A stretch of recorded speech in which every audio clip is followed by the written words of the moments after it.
नमस्कार मैत्रिणींनो, मंजूस क्रिएशनमध्ये तुमचे स्वागत आहे। आज मी तुम्हाला अगदी सोपी अशी एक रेसिपी दाखवणार आहे, ती म्हणजे मसुराच्या डाळीचे धिरडे किंवा डोसे। मसुराची डाळ ही थोडीशी उग्र असते, त्याच्यामुळं मुलं खात नाही, त्यामुळे त्यामध्ये 1 चमचा आपण उडदाची डाळ टाकणार आहोत। आणि उडदाची डाळ ही सालीसहित टाकली आहे, त्यामुळे ही सालीसहित पौष्टिक असते।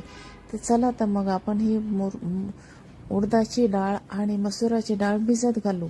अर्धा पाऊण तास ती भिजवायची आणि नंतर एक मिक्सरचं भांडं घ्यायचं, त्यामध्ये हिरवी मिरची आणि लसूण आणि थोडेसे जिरे आणि मीठ टाकायचं आणि त्यामध्ये ती डाळ बारीक करून घ्यायची।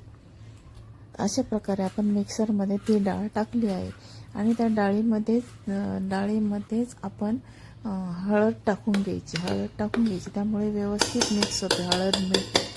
चला तर मग आपलं हे वाटून झालं आहे, आपण ते एका भांड्यामध्ये काढून घेतलं आहे आणि 5 मिनटं ते रेस्ट व्हायला ठेवलं आहे। आता 5 मिनिटांनी आपण गॅसवर तवा ठेवणार आहोत। चला तर मग आपण आपलं बॅटर आता रेडी झालं आहे, गॅसवर आपण तवा ठेवू। अशा प्रकारे आपण गॅसवर तवा ठेवला आहे आणि थोड्या प्रमाणामध्ये तेल त्यामध्ये टाकलं आहे। आता आपण त्याच्यावर डोसा टाकून घेणार आहोत। चला तर मग आपण आता यावर डोसा टाकून घेतला आहे।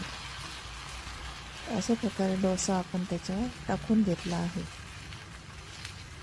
आणि आता ते थोडं डोसा तयार व्हायची वाट बघूया। तो खालून थोडासा कडक झाला की मग नंतर तो उलटायचा आणि खालूनही व्यवस्थितपणे शिजवून घ्यायचं। चला तर मग आपण आता हा डोसा पलटूया। अशा प्रकारे आपला डोसा हा त्यावर टाकून झाला। आता आपण डोसा हा पलटून घेऊ आणि खालूनही व्यवस्थित शिजवून घेऊ। बघा बरं कसा असा कुरकुरीत डोसा तयार झाला आहे, खाण्यासाठी खूप सुंदर लागतो हा मसुराच्या डाळीचा डोसा। चला तर मग आपण आता ते सर्विंग प्लेटमध्ये काढून घेऊया। अशा प्रकारे मसुराचा डोसा रेडी झाला आहे।